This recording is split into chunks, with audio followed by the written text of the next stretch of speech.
مولاي صل وسلم دائما أبدا على حبيبك خير الخلق كلهم مولاي صل وسلم دائما أبدا على حبيبك.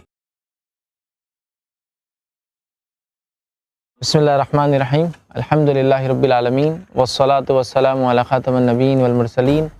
رب اشرح لی صدری ویسر لی امری واحلل عقدۃ من لسانی یفقہوا قولی. اما بعد، ایک اور واقعہ بہرحال ہم دیکھتے ہیں قرآنی سے، اور یہ وہ اس نبی کا ہم واقعہ لیں گے جو انسانوں کی طرف بھیجے گئے پہلے رسول تھے. اور میں سمجھتا ہوں نبی اور رسول کا فرق تو ہم سمجھ ہی گئے.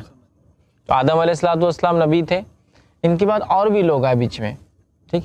لیکن قرآن میں یا حدیث میں یہ انبیاؤں کی ترتیب نہیں ملتی. جو 25 انبیاء ہیں کہ کس ترتیب میں آئے، سیکوینس کیا تھا، کرونولوجیکل آرڈر، تاریخی اعتبار سے کون پہلے، پھر کون اس کے بعد، کون اس کے بعد.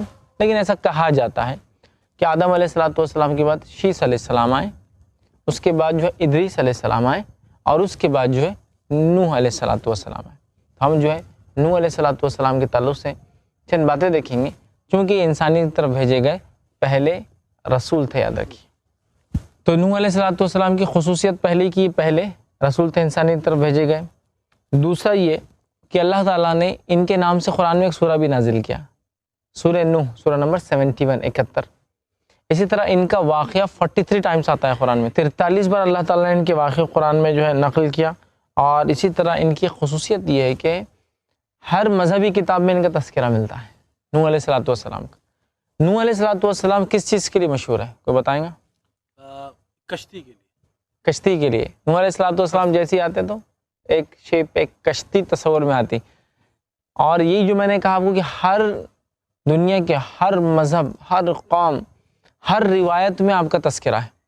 اگر آپ اٹھا کے دیکھ لے، قرآن کے اندر تذکرہ ہے، بائبل کو اگر لے، بائبل کے اندر تذکرہ ہے، چینی مذاہب کے اندر بھی ان کا تذکرہ ہے.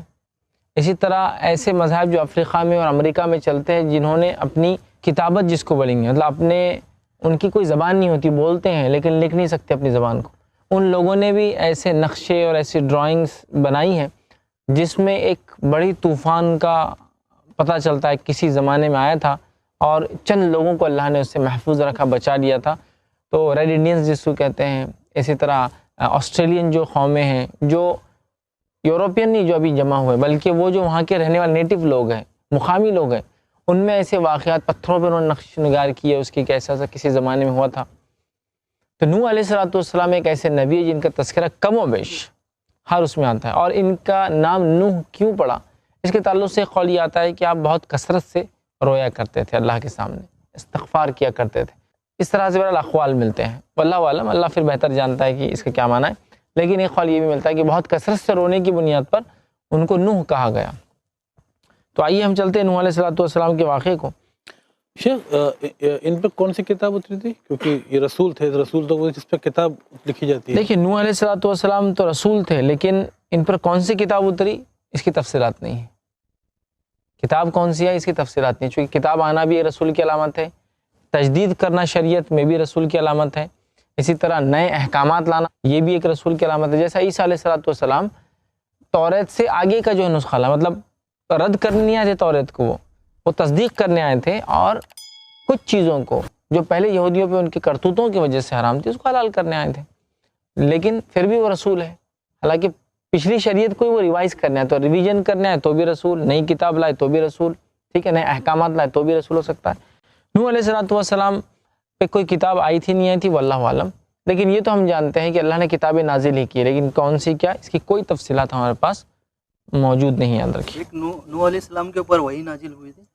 ظاہر سی بات ہے، کوئی بھی نبی جو ہوتا ہے اسے وحی نازل ہوتی ہے. وحی مطلب اللہ کی طرف سے جو احکامات آتے ہیں، فرشتہ لے کر آتا ہے. یہ سب کے لیے کامن ہے. کتاب بھی آئی ہوں گی، لیکن ہم اس کی تفصیلات نہیں جانتے کہ اس کتاب کا نام کیا تھا اور وہ کیسی تھی. نبی تو 1,24,000 سے زیادہ آپ نے بتائے، اور رسول اس میں سے بہت کم تعداد میں تھے. لیکن جہاں تک رسولوں پہ کتاب آنا اور پچھلی نسلوں میں سے یا پچھلے رسولوں کی چیزوں کو کیری فارورڈ کرنا، یا ان سے کچھ سیکھنا، یا ان پہ امپروو چینجز لانا، یا کچھ وہاں سے چیزوں کو بدلاؤ میں لے کر آنا، عمل میں لے کے آنا، کچھ اس طرح کی ایکٹیویٹیز